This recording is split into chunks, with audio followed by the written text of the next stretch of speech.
¿Y por qué me obligo? Yo me obligo. Y ustedes verán que yo trato de predicar siempre así. ¿Por qué yo me obligo? Yo podría predicar de otra manera y podría yo buscar, tener en un papel anotada las citas y decir, leer las citas y buscarlas. Pero eso no me obligaría a mí a comerme la palabra de Dios primero, a procesarla, a digerirla, a tenerla clarita aquí, con convicción plena. Me exijo, a mí no me lo va a exigir, el obispo no me lo exige. Nadie me obliga. No estoy en una congregación para decir, el superior me lo obliga, sino mi fe me obliga a creer que esto es vida, a creer que esto es lámpara para nuestro paso en el sendero, a creer que es como la miel al paladar dulce, agradable, que es palabra de Dios.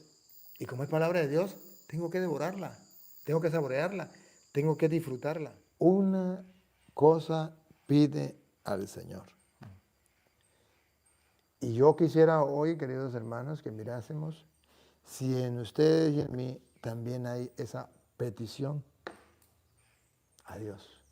Debe ser muy interesante cuando el salmista dice, una cosa pido al Señor. Pero no solamente lo pide. La otra palabra, ¿cuál es? Una cosa pido a Yahvé, es lo que ando buscando. Bárbaro. ¿Qué andan buscando ustedes en esta congregación? ¿Qué piden ustedes como religiosos? ¿Qué buscan? Igual como Jesús le dice, ¿qué buscan cuando lo seguían? ¿Qué buscan? A Dios le importa saber qué buscamos. ¿Por qué estamos en este caminar? Déjenme decirle, queridos hermanos, que religiosos y religiosas hay muchos en el mundo. De verdad que sí, hay muchos. Pero, ¿qué buscan? ¿Qué desean?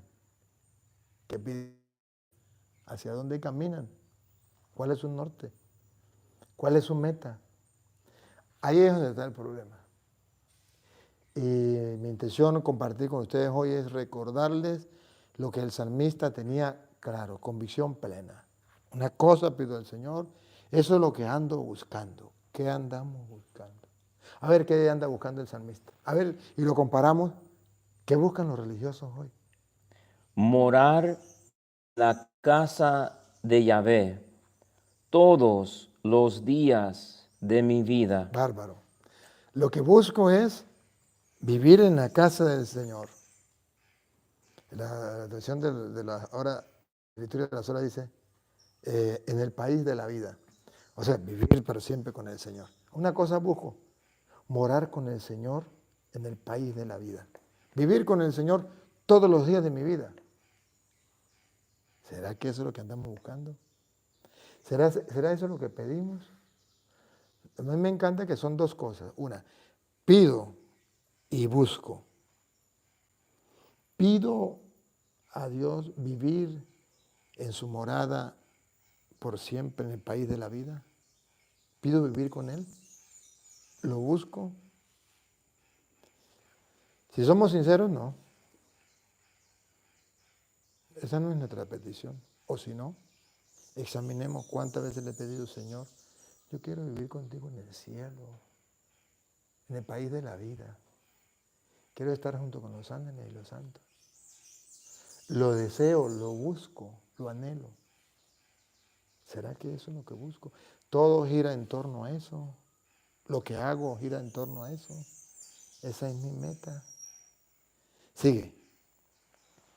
Todos los días de mi vida, admirar la belleza de Yahvé, contemplando su templo. La lectura de las horas dice lo mismo, pero con otras palabras, que a mí me encanta. Dice, una cosa pido del Señor, eso buscaré, habitar en la casa del Señor, en el país de la vida, gozar de la dulzura del Señor por años sin término. Gozar de la dulzura del Señor por años sin término. Ese debería ser el objetivo de nosotros. Eso debería ser lo que nos ha de motivar a nosotros en el camino de la vida. Padre, una inquietud acerca de este salmo. También se relaciona con el Mateo 7:7, ¿verdad? De cuando Jesús nos dice pidan y cuando dice también busquen, ¿no? Pidan y se les dará, busquen y encontrarán. Se relaciona, ¿verdad, Padre, con el salmo que estás dando la reflexión? Efectivamente, sí se relaciona. Pidan y se les dará, toquen, se les dará, busquen y encontrarán. Pues esos somos nosotros y así tenemos que caminar en el país de la vida. Nosotros tenemos que luchar por alcanzar esa meta, habitar. Hoy, si lo comparamos con San Pablo en Colosenses capítulo 3, versículo 1, damos cuenta que San Pablo ya lo dice con más claridad. Colosenses 3, 1. Así pues, si han resucitado con Cristo, busquen las cosas de arriba, donde está Cristo. Entonces, observen, la primera parte, la primera palabra que utiliza es, si han resucitado con Cristo. Busquen las cosas de arriba donde está Cristo. ¿Qué quiere decir en castellano? Que si no buscamos las cosas de arriba donde está Cristo, todavía no hemos resucitado. Y si todavía no hemos resucitado, estamos muertos en vida. Estamos muertos. Un religioso, una religiosa que no busque los bienes de arriba donde está Cristo, está muerto. ¿Para qué sirve? ¿Cuál sería la diferencia entre un religioso y cualquier persona en el mundo? Lo que nos hace a nosotros distintos, lo que nota la diferencia, es que la gente busca los bienes de la tierra, las cosas de la tierra. Eso es lo que piden, eso es lo que buscan y se desgastan toda la vida para eso, para acumular tesoros aquí en la tierra. Y Jesús dice, atesoren tesoros en el cielo. Entonces San Pablo dice, si han resucitado con Cristo, significa si no están muertos. O sea que la tentación o el peligro es estar muertos en la fe desde ya. Pero si estamos vivos, si hemos resucitado con Cristo, ¿qué significa resucitado con Cristo? Hemos superado la muerte, porque también somos humanos. Y la parte humana nos absorbe, la parte humana la tenemos, pero tenemos que superarla, vencer. Así como Cristo con su resurrección venció la muerte, así nosotros también tenemos que vencer la parte humana. ¿Y cómo la vencemos? Sencillo, busquen los bienes de arriba donde está Cristo. ¿Sigue? Donde está Cristo sentado a la diestra de Dios. Allá, una cosa pidió el Señor, se buscaré habitar en la casa del Señor, donde está Cristo. En el país de la vida. Siga. Aspiren a las cosas de arriba, ¿Ve? Aspiren significa busquen. Aspiren, anhelen. Queridos sacerdotes, queridas hermanas, de eso se trata. Aspiren, anhelen.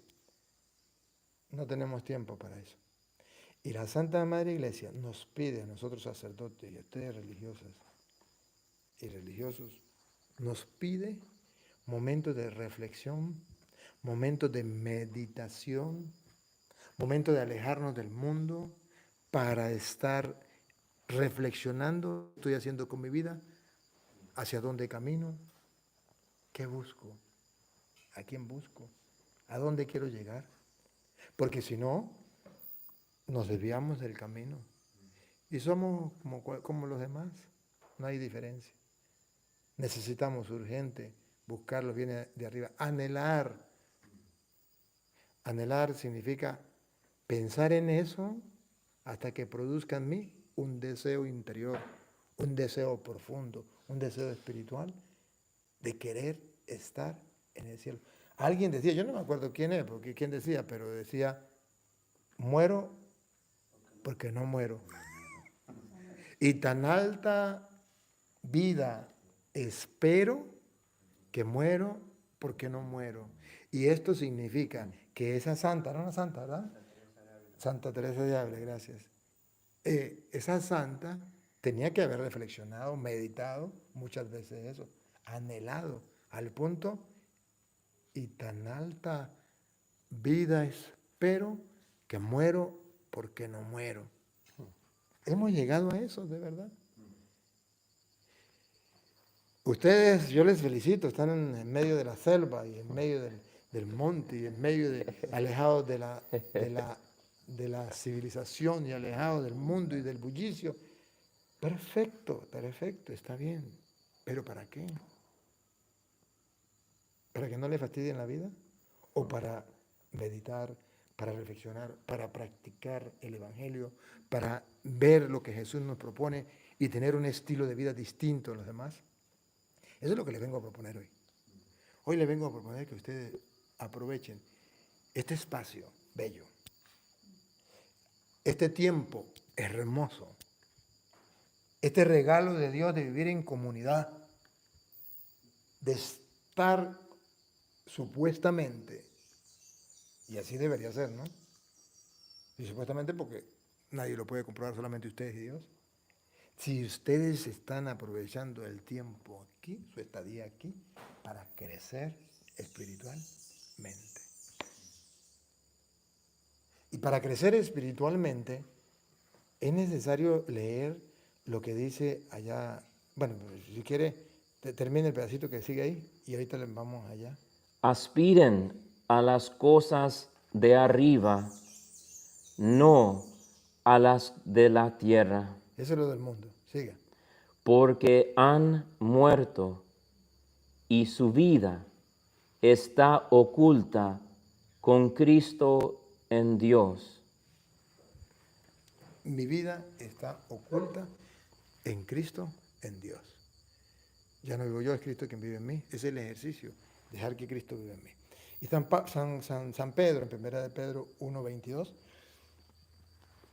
en segunda carta de San Pedro, primera carta de San Pedro, capítulo 1, versículo 22, él, después de habernos dicho en el versículo 15 que nuestra vocación es la de ser santos, sean santos como yo soy santo. Si quiere leer primero el versículo 15 y después leemos el 22. Después de haber dicho en el versículo, capítulo 1, versículo 15, después de haber dicho, sean santos como yo soy santo. ¿Ah? En 1 Pedro 1:15, Sí, más bien, así como el que los ha llamado es santo, así también ustedes sean santos en toda su conducta. entonces San Pedro dice, bueno, así como el que los llamó, Dios los llamó a ustedes y a mí para ser sacerdote, para ser religioso, para buscar los caminos de la santidad. Pues bueno, listo, tomémonos en serio,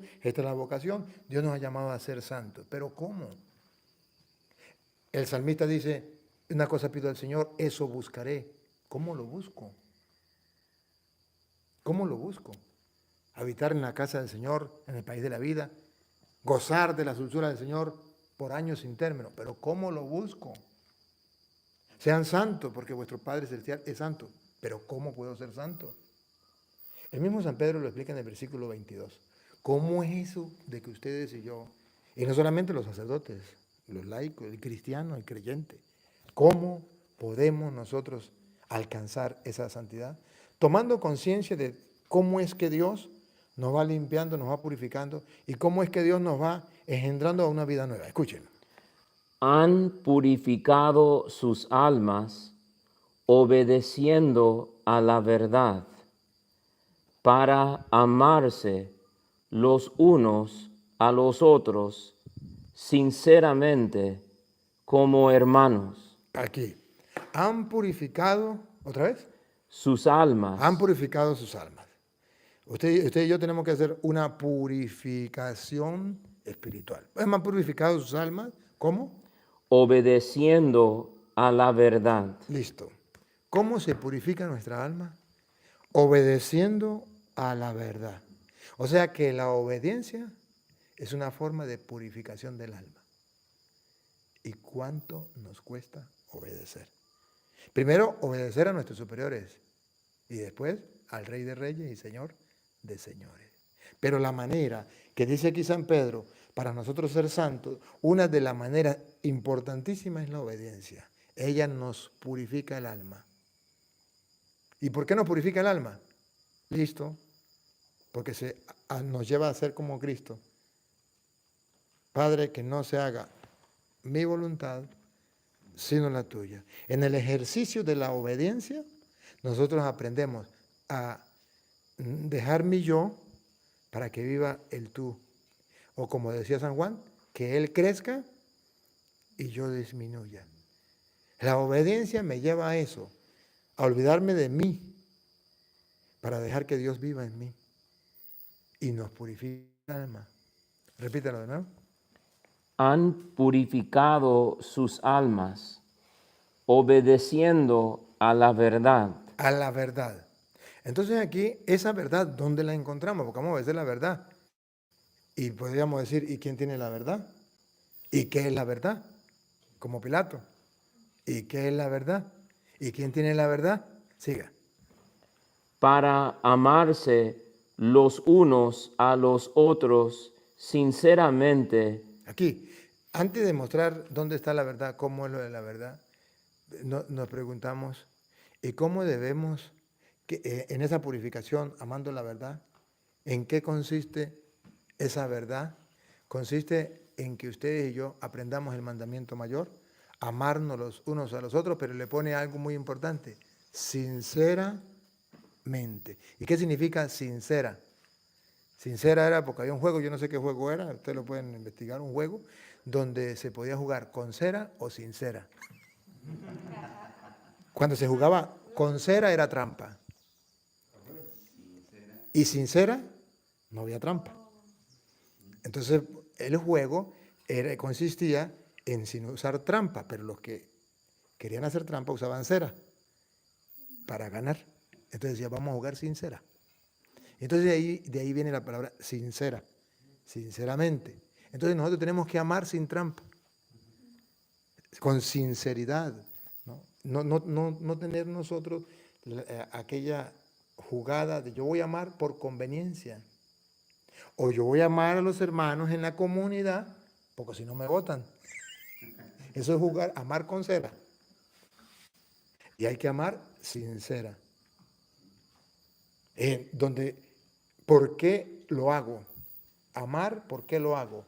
Sincera significa, lo hago por Dios. Tengo que aceptar a mis hermanas de congregación, a mis hermanos de congregación. Tengo que aceptar a los vecinos o las personas que trabajan en la comunidad. Sí. ¿Me hacen daño? Sí. Y entonces, ¿por qué los acepto y por qué los trato bien y por qué me olvido del daño que me hacen? Porque tengo que amarlos. Pero ¿y por qué lo sigue amando? Porque Dios me lo manda. ¿Lo hace con cera o lo hace sin cera? Y eso ya depende de nosotros. Lo hacemos con sinceridad, desde nuestro corazón, sinceramente. Así hay que amar. Sigue. Como hermanos, Como hermanos.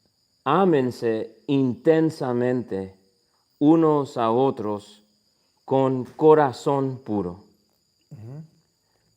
pues han sido reengendrados de un germen. Aquí está. Nosotros fuimos reengendrados. ¿Se acuerda que papá y mamá nos engendró? Cuando vinimos a este mundo, nos engendraron. Pero ahora viene reengendrar. Tenemos que volver a nacer, lo que dijo Jesús, ¿verdad? Hemos sido reengendrados con un germen. ¿Qué? ¿Un germen? Han sido reengendrados de un germen no corruptible. No corruptible. Porque cuando nosotros nos engendraron, papá y mamá, nos engendraron con la carne que es corruptible, se la van a tragar los gusanos. En el reengendrarse ya no es corruptible, es incorruptible. Siga. Sino incorruptible. Ahí está claro. Por medio de la palabra. Ahí está el detalle, dijo Cantinflas. Aquí está el secreto. O sea que miremoslo desde el punto que miremos, todo nos conduce a la palabra de Dios. Todos los caminos conducen a Roma. Aquí así se decía. Pero hoy se dice en la vida cristiana, todo nos conduce a la palabra de Dios. Todo.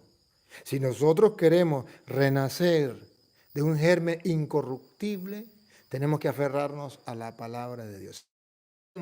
Lograr, pedir una cosa, anhelar eso, habitar en la casa del Señor, en el país de la vida, gozar de la dulzura del Señor por años sin término, buscar las cosas de arriba donde está Cristo, todo eso tiene que ser a la luz de la palabra de Dios. Y si no, no hay convicción plena, no hay fe, no hay esperanza, no hay amor. Puede haber lo de Vicente. ¿Para dónde va Vicente? Para allá por donde va la gente. Puede ser que ustedes estén en una congregación y hacer lo que hacen los demás para no quedar en ridículo, ¿no? Porque veo hacer lo otro, pero no saben por qué lo hacen. Qué problema más grande. Pero entonces aquí dice que nosotros hemos sido reengendrados por un germen incorruptible, la palabra de Dios. Repítalo ahí. Un germen no corruptible, sino incorruptible, por medio de la palabra de Dios, viva y permanente. Viva y permanente. ¿Y qué significa permanente? Todos los días, siempre. Si ustedes religiosos se desconectan de la palabra de Dios, ese germen incorruptible se acaba.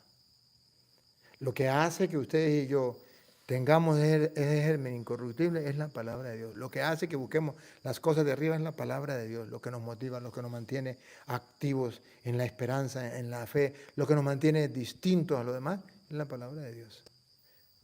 Pero tenemos que tenerla viva todos los días. Sigue.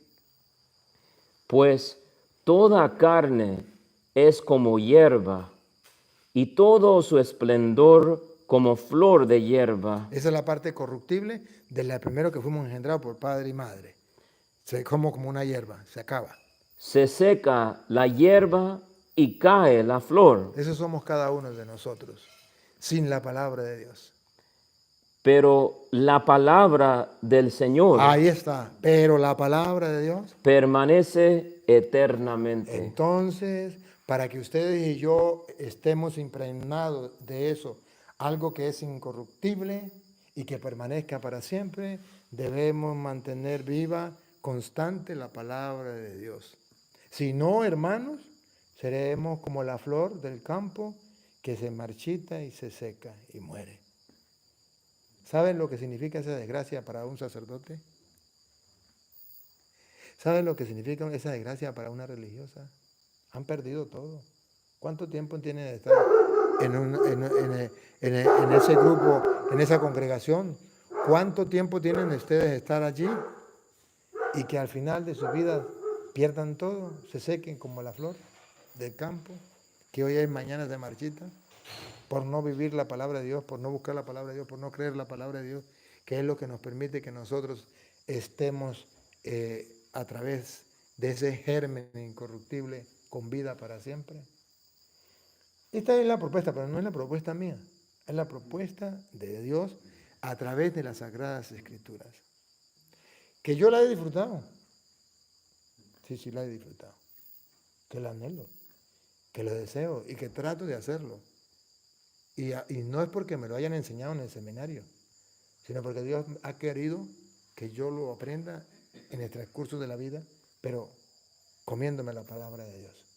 Siempre, siempre. Y no me pueden decir que no, porque no la estoy leyendo. Se la estoy diciendo sin leerla. O sea, se la estoy diciendo de memoria. ¿Cómo quedó aquí? Pero primero tuve que haberla leído. ¿Y por qué me obligo? Yo me obligo. Y ustedes verán que yo trato de predicar siempre así. ¿Por qué yo me obligo? Yo podría predicar de otra manera y podría yo buscar, tener en un papel anotada las citas y decir, leer las citas y buscarlas. Pero eso no me obligaría a mí a comerme la palabra de Dios primero, a procesarla, a digerirla, a tenerla clarita aquí, con convicción plena. Me exijo, a mí no me lo va a exigir, el obispo no me lo exige. Nadie me obliga. No estoy en una congregación para decir, el superior me lo obliga, sino mi fe me obliga a creer que esto es vida, a creer que esto es lámpara para nuestro paso en el sendero, a creer que es como la miel al paladar dulce, agradable, que es palabra de Dios. Y como es palabra de Dios, tengo que devorarla, tengo que saborearla, tengo que disfrutarla.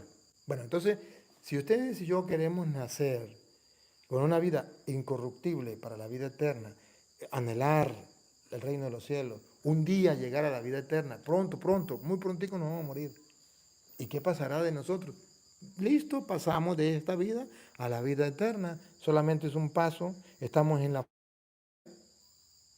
frontera, pasamos la raya para allá y listo, dejamos de respirar aquí y seguimos viviendo allá. Eso es lo que nos dice la palabra de Dios y así lo creemos.